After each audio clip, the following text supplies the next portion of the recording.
up, Barbell Therapy fans? I am Kate. I'm your host. I am coming to you today with a podcast that is just a Q&A. So I posted a couple of questions on my Instagram asking you guys like what you had questions about, and it could be about anything. And I'm just bringing you the questions and the answers that you guys asked on today's solo podcast. So hopefully this is something that will resonate with you if you are somebody that is struggling with this. Now, I typically love to do these from my couch because I feel like sitting in front of my desk with this microphone is just like a little bit more formal than I want it to be, or at least it feels that way. However, homegirl forgot to charge the microphones, and we all know the debacle that happened the last time with the microphones, and I'm just unwilling to record a podcast knowing that it might just die on me. So we're going to do it this way instead. So I guess we'll just get started. So the first question that came to us is, what are some healthy things to do or consume for fatigue outside of medical help? Now, this is a really good question, right? So there's a lot of different things that can go into this. And I think that the answer is a lot more basic than you might be expecting. And it's honestly going to be really annoying because it's going to be all the things you've probably heard before, but you haven't necessarily started doing yet. So the first thing is, are you getting enough sleep? So literally, are you getting 8 to 9 hours of sleep every single night? Are you going to bed at the same times? Are you waking up at the same times? Like, how and what does that look like for you? Are you managing your stress well? This includes not managing your stress through alcohol or avoidant, trying to keep yourself occupied and busy and just doing more and putting more on your plate because you don't want to deal with your stress. Things like that are really, really important. So just being able to manage your stress and doing different self-care things and just being able to be really open and honest with yourself about what you're doing on a daily life. And if you're willing to give things up or modify things to actually get the help that you need, right? So at the end of the day, you know, when it comes to fatigue, truly is a lifestyle thing for the most part. If you're looking at it from a non-medical perspective and things aren't necessarily coming out medically or doctors aren't helping you, the first step, even when there's a potential medical issue, you still need to do all the basics to get yourself in line, right? So it's eating a balanced diet, making sure you have adequate amounts of nutrients, adequate amounts of fiber and protein in your diet, and that you're balancing that out throughout the day. So you're not waking up, skipping meals, having coffee, and then barely eating all day, and then just going ham when you get home for dinner, right? Fueling your body appropriately all day long, so then that way you can just have more energy throughout the day. Because remember that food is energy. It's literally calories or energy that is going into your body. So sleep, stress, food, and then water. Water intake can definitely help you as well. If you're not doing these basic things, it doesn't matter what medical professional you go to. You know, at the end of the day, these are root cause things that you need to be able to address. Now, there are certain types of foods that might disagree with your system or something like that, but that is a lot more nitty gritty. And those answers are a lot harder to find and do require a lot more willingness to make lifestyle changes to understand what's going on there. So hopefully that answered that question. All right. So the next question we got is meal prepping when you hate leftovers. I'm just going to be honest. I'm not a big meal prep person. I tried it for a long time because honestly, I thought it was what you're supposed to do as a fitness person. Eating the same things over and over again make me really unhappy. That's not to say that I hate leftovers. Like, I don't mind warming something up, but eating the same things over and over again make me unhappy, especially when they're just like bland, boring, and not inspiring, right? So honestly, if you're like, I need to meal prep because I don't have time to eat, then this is a sacrifice and a discipline issue. Like, if you have a goal in mind and you want to do that and you're saying, I just don't have time, you have to do things that you don't want to do in order to achieve the goals that you have in mind. There are certain sacrifices that we just have to make. So if you're someone who hates like leftovers and you hate leftovers because you hate eating the same things over and over again, then this is just a matter of bulk prepping proteins, veggies, and different carbs and just putting together different meals with different sauces, right? That's how you're just going to meal prep, but then make a couple of different things, throw different flavors on there, and try to make different meals in that way. If you're someone that like literally just can't stand food being put in the microwave and warmed up, then you might have to consider cooking on a daily basis. And it doesn't even mean, you can make something for dinner and then just have that same thing for lunch the next day if you can tolerate that. But if you can't even tolerate that, then I'm not really sure. Like there's just some things got to give somewhere because you have to make food for yourself, especially in this economy. But also, like chances are that's going to, if you can't make food every day, then you got to be able to heat it up and eat it later. Something's got to give. There's no magic answer. However, another option could be that if you're someone who just hates putting things in the microwave, then can you prep something cold? Salads, like different chicken salads on tortillas. Is there something like that, like making like wraps and things like that? You don't have to microwave, but you can easily make a big vat of chicken salad on a Sunday and then have that in a wrap or on a sandwich for lunch. And then that way you're not making it every day, nor are you heating it up, and maybe that will trick your brain as far as leftovers. But again, if it's about the same meal every day, then it's just a different way to combine, different flavors and proteins and veggies to like make different meals that you've already made throughout the day. So hopefully that kind of answers that question. So the other question that I got was about protein powders. Yes or no? Do I drink them pre or post workout? And honestly, it's really dependent. So when I'm in a calorie deficit, I'm going to prioritize eating food over drinking protein powders. And the reason for that is because I just like to eat food. So being able to eat more food physically to me feels better when I'm in a calorie deficit. When I'm not in a calorie deficit, I'll probably lean a little bit more onto protein shakes because they're easy ways to get protein in. That being said, however, I do oftentimes have protein shakes because they're just kind of easier sometimes.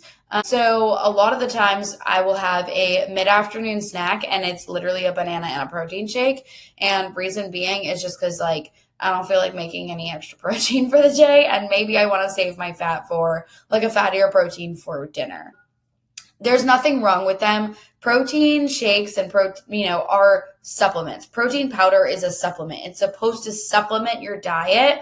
So then that way you're filling in a gap that you need to be able to fill in. That's all protein is. So if you're someone who's relying on it, then yeah, chances are that we probably need to get you to eat more whole foods, to be honest. However, there's nothing wrong with them either. So I would say I'm kind of indifferent. I think that they are a really helpful tool. A lot of my clients find it easier to have protein shakes than to eat 5 to 6 ounces of protein per meal. I love eating, so I love to eat 5 to 6 ounces of protein per meal. And when it comes to like mid-afternoon snacks or desserts, I honestly have like a Kodiak cake, which has a lot of protein in it, a Kodiak cake or chocolate pancake from the Kodiak brand is what I'm trying to say. That's my dessert because it's delicious. And so I'll do a lot of that. I'll do a lot of like PB2 as well, like with my banana or something, which like does not have a lot of protein in it. It's just honestly flavor. It's like, I don't know, 20 calories or something. It's nothing crazy, but that's typically what I will recommend. It honestly doesn't really matter. Now, post-workout, like post-resistance training, getting some sort of protein in can be really beneficial for muscle recovery and replenishing our glycogen. And I don't want to get too sciencey, but our glycogen is the carbohydrates that are stored inside of our muscles for energy throughout a workout. And if you want to know more about that, you can. If you want to know more about that, I do have the boot camp trainings that you can access for you to revisit if that's something you want to learn more about. Having protein and carbohydrates, quick carbohydrates in the post-workout setting can not only help you boost that overall protein intake, but it can actually trigger your body to be a little bit hungrier because you're digesting things pretty quickly at that time. So then if you're someone who struggles with eating, that can really help you to then have an additional meal. Also, it can really help with, again, muscle repair and recovery. So it's not necessary. There's no specific time, but typically, like I will say that it is very helpful to have a post-workout protein and quick carbohydrate roughly like 30 minutes after your workout or so. So yeah, again, kind of indifferent. Protein isn't going to be magical. It'll really help you if you need it, but I do advocate for whole foods as well. The next question that we have is about staying on top of nutrition while you're traveling. Now, this one is really tricky because if you're in a position where you can't have food for yourself and you have to be eating out constantly, like if you're in a hotel, things like that, like it's definitely going to be a little bit trickier. And it all depends on what you're willing to do. So I know the most recent time that we traveled, this is where protein kind of really does become really helpful, whether it's a protein powder or the core power protein shakes that you can get from Fairlife. We buy them from Sam's Club, then we have them, and they're cheaper that way. And when we go to travel, we tuck a couple in our bag for however many days that we're traveling, because we know that when traveling, you're going to be eating out. You're going to be eating out probably, and you're going to have less protein naturally. Always good to have that on hand. And like typically if we go to grab some coffee or something, I'll just get a plain coffee and pour some of that protein shake in it. It's usually the same as getting like milk. So it tastes pretty similar, adds a little bit of sweetener without having to get any additional sugar. So that is always a little bit of a hack, but truly it depends, again, what you're willing to compromise on. So we knew that we were going to be eating out and here and there, things like that. However, for lunch, we knew that we wanted to actually work a little bit in the hotel, and going out to eat for 3 meals a day is definitely a little bit tricky to stay on nutrition. So going to the grocery store and getting like freezer potatoes and freezer green beans, and then like ready prepped microwavable chicken or something like that will be really beneficial if you're willing to do something like that. And then you can just like get Chick-fil-A sauce or something and just go from there. Chick-fil-A is also really helpful when traveling because they are really high in protein and can be lower in fat because of the grilled options. So I would advocate for that as well. But truly, there's so many nutrition calculators online at this point that you can try to figure things out, right? I have a client who their company gets them a lot of Panera, things like that. So we just like worked through the menu and figured out what she'd like to eat and what are different options there. Lastly, it's just really knowing the basics and again, being able to compromise, right? So if you're going to a restaurant or you're going out for several meals, it's like, okay, well, what meals, what restaurants, what menus am I like? I am so excited for this. I cannot wait to try this pasta.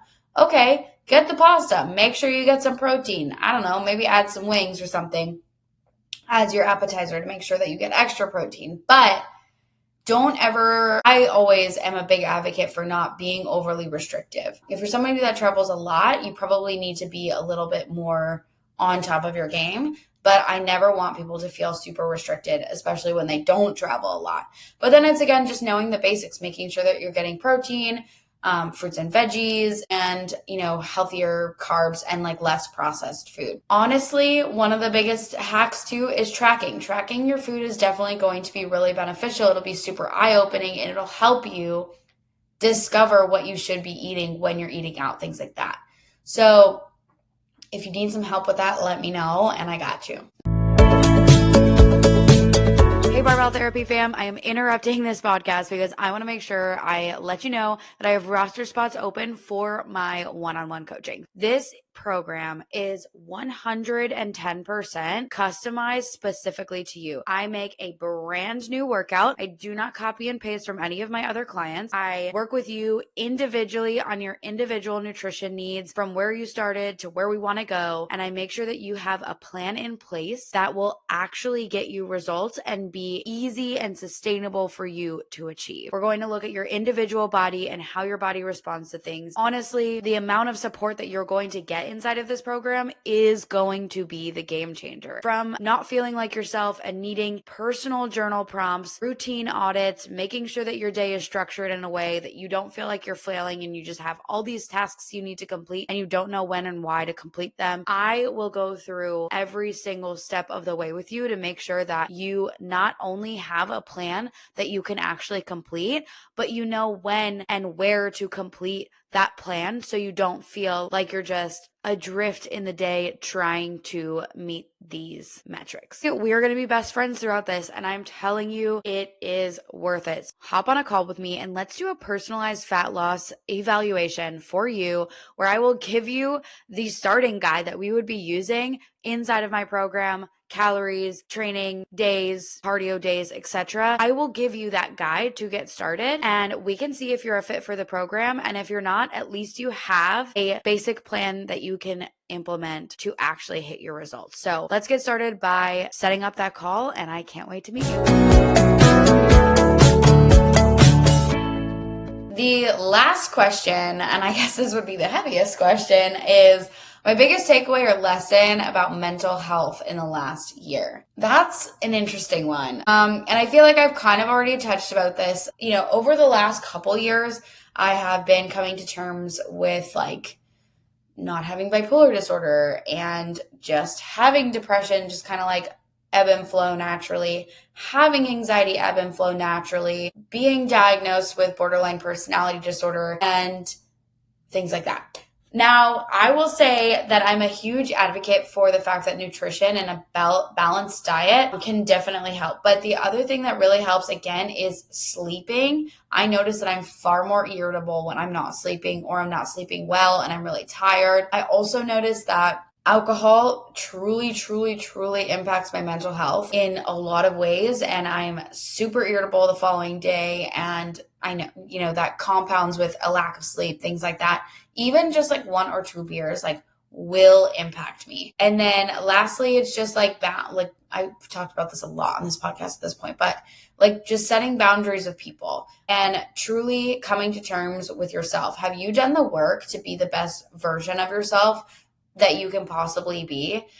And are the people in your life that are constantly making you sad or mad or, whatever it is, are they truly the best people to be putting all your eggs into their basket and taking everything that they say and things like that?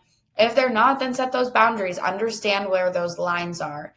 Don't let certain people mess with you, because it will change and impact your mental health in a really good way if you're able to kind of distinguish that. So the episodes that I have talked about this on are episodes 2, 4, and 6. If you haven't listened to those and you're really needing to be able to figure out how to create boundaries and create a better version of yourself and a different perspective of yourself in your eyes through other people's eyes, then you should really go back and take a listen to those, because those have probably been my biggest lessons and the things that have impacted my mental health for the better in 2024 is truly setting those boundaries and understanding that not everybody needs to be in your life, even if it feels like they're obligated to be in your life.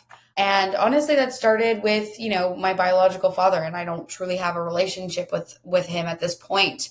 And that has been an incredible journey, because I wanted for my whole life nothing more than to have a relationship with him and his kids and, everything. But unfortunately, that just hasn't been the circumstance that I've been in. And finally understanding that the whole world is centered around, feeling that your dad should be in your life, or you're a fatherless child, or, I don't know, just all the derogatory things that people say about like your dad leaving you or whatever. So, obviously that has been, part of my life for the last 30 years. However, I have truly come to terms with the fact that like, there are certain people in your life for a reason. There comes with seasons, and at some point, regardless of obligation, like not everybody has a place in your life, and that's totally okay. And you're not required to give people a place in your life or a space. And you're also not required to bend to what everyone else wants or thinks of you. So those are some of my biggest takeaways. And truly, if you haven't listened to those 3 episodes, you should go back and take a listen. And I'm pretty sure they're quite short, but yeah, that is all I have for you this week. I enjoyed this Q&A, and hopefully we'll get some more questions in the next time I do this Q&A. And yeah, I'm really excited to continue on and keep chugging along. So if there's at all any topics that you ever want to hear a little bit more in depth about, please feel free to let me know, and we'll see what we can do. All right, talk to you soon. I hope you enjoyed today's episode. Don't forget to like, comment, review, whatever you want to do on here so we can get these stories out to more people and help the masses. Thank you so much for tuning in, and I'll catch you next time.